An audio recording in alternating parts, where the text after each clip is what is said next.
अस्सलाम वालेकुम दोस्तों, मैं हूं सुहेल अब्बास और आपके लिए लाया हूं क्रिकेट से जुड़ी 3 बड़ी ब्रेकिंग न्यूज़, जिनमें से सबसे पहली ये है कि आप जानते हैं पाकिस्तान की टीम इधर ऑस्ट्रेलिया के दौरे पर है और वहां पर हमारे जो लेग स्पिनर हैं इब्रार अहमद वो इंजर्ड हुए हैं। और इसके साथ साथ अहमद शहजाद और साहबजादा फरहान को उनकी जो मेहनत है उनका समर मिला है, उनकी T20 स्क्वाड में वापसी हुई है। और तीसरी ये कि शेन वॉटसन को नया कोच बना दिया गया है। इस हवाले से तमाम तर तफसीलात हम आपको इस वीलॉग में बताने वाले हैं। तो सबसे पहले बात शुरू करते हैं।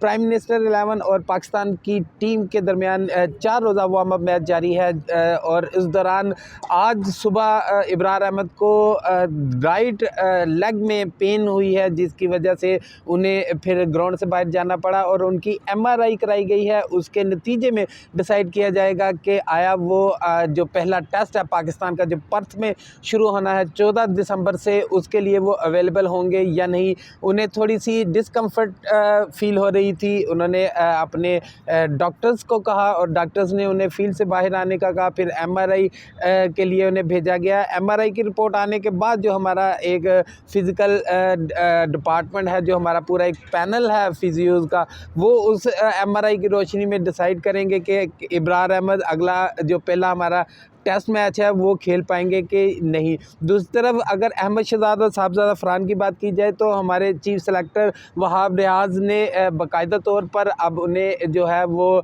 इस बात का इंदिया दे दिया है कि जो हमारी 13 को इजलास है, उस इजलास में हम जिन लड़कों को फ़ाइनल करेंगे कैंप के लिए, उनमें दोनों प्लेयर्स का नाम शामिल है। अहमद शहजाद और साहबजादा फरहान तो जो T20 सीरीज़ होने वाली है न्यूजीलैंड में पाकिस्तान की, उसके लिए जो कैंप लगाया जाएगा 25 दिसंबर से लाहौर में, उस कैंप में साहबजादा फरहान और अहमद शहजाद को मदऊ किया गया है। फिर 2 जनवरी को पाकिस्तान की जो T20 का स्क्वाड है वो अनाउंस होना है। तो एक उनके लिए एक अच्छी खबर ये है कि जो डोमेस्टिक में उनकी परफॉर्मेंस है और एक लंबे अरसे से दोनों प्लेयर जो है बड़ी परफॉर्मेंस दे रहे हैं डोमेस्टिक में, तो बिल आखिर उन्हें उनकी मेहनतों का सबर मिल रहा है और अब जो है उन्हें T20 के लिए स्क्वाड में आना तो अभी कहना कबल वक्त है, लेकिन कैंप के लिए उन्हें मदऊ किया जा रहा है कि जो 25 को कैंप होगा उसमें वो यकीनन उस कैंप का पार्ट होंगे।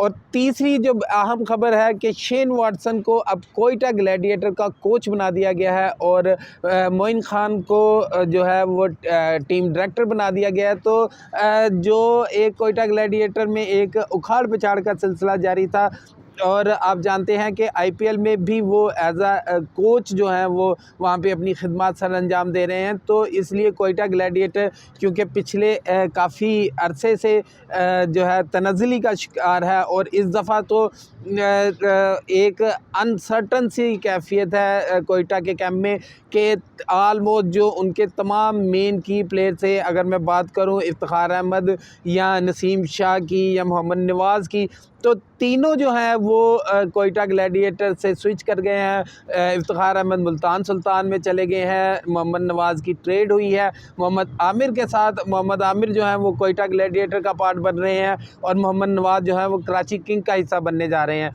फिर नसीम शाह की जो PSL की सबसे बड़ी ट्रेड है कि 2 प्लेयर्स के एवं नसीम शाह ने इस्लामाबाद यूनाइटेड को ज्वाइन किया है और वसीम जूनियर और इब्रार अहमद जो है वो कोयटा ग्लैडिएटर का पार्ट बने हैं। तो एक बड़ी अनसर्टनटी की कैफियत है PSL 9 के एडिशन में, लेकिन कोयटा ग्लैडिएटर के जो मेन प्लेयर थे, जिन्हें अगर हम की प्लेयर कहें कोयटा ग्लैडिएटर के, इफ्तिखार अहमद और नसीम शाह दोनों जो है वो क्विट कर गए हैं कोयटा ग्लैडिएटर से ट्रेड की सूरत में। और अब और एक अच्छी बात यह है कि रले रोसो जो है वो कोयटा ग्लैडिएटर का पार्ट बने हैं। तो इसके साथ साथ जो शेन वॉटसन है उन्हें जो है कोयटा ग्लैडिएटर का जो है वो कोच बना दिया गया है और मोइन खान को टीम डायरेक्टर बनाया गया। तो बैलेंस करने की कोशिश की जा रही है। कोयटा ग्लैडिएटर और साथ में फिर जो आप कह सकते हैं बाकी फ्रेंचाइजीज़ हैं उनके प्लेयर्स को जो है वो बैलेंस करने की कोशिश की जा रही है ताकि PSL 9 के जो अच्छे मुकाबले हैं वो देखने को मिले। साथ साथ एक बात और बड़ी अहम है, पाकिस्तान क्रिकेट बोर्ड की जो इस टाइम की मैनेजमेंट है वो बड़े नाम लाने में नाकाम रही है। इस दफ़ा अगर बात की जाए क्वांटम डी कुक की, पहले बात की जा रही थी कि वो आ रहे हैं, मिलर आ रहे हैं, तो इस तरह के जो प्लेयर हैं वो जो बड़े नाम हैं जिन्हें T20 स्पेशलिस्ट कहा जाता है वो इस PSL में आपको एक्शन में दिखाई नहीं देंगे। और साथ साथ 2-3 जो नाम हैं जो कि आलमोस्ट आप कह सकते हैं कि सेकंड पार्ट हैं T20 की रैंकिंग का, टॉप 10 की रैंकिंग में 2-3 प्लेयर हैं जो इसका पार्ट बने। लेकिन सबसे अच्छी बात यहाँ पे ये है कि ज़्यादातर लोकल प्लेयर्स को जो है वो चांस दिया जा रहा है। लोकल प्लेयर्स, क्योंकि आप जानते हैं ये हमारा एक लोकल ब्रांड है जिन्हें इंटरनेशनली देखा जाता है, तो उसमें लोकल प्लेयर्स को ज़्यादा इंडक्ट करना एक अच्छा साइन है पाकिस्तान क्रिकेट के लिए।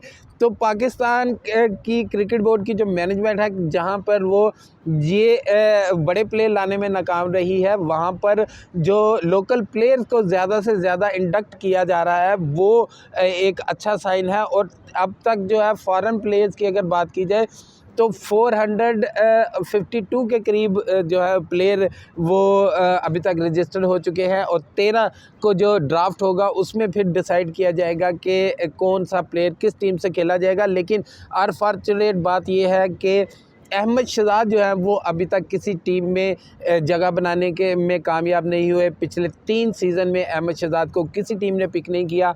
इस दफ़ा उनकी फॉर्म अच्छी है, होपफुली कि कोई ना कोई टीम उनको पिक करेगी और वो PSL का पार्ट भी होंगे।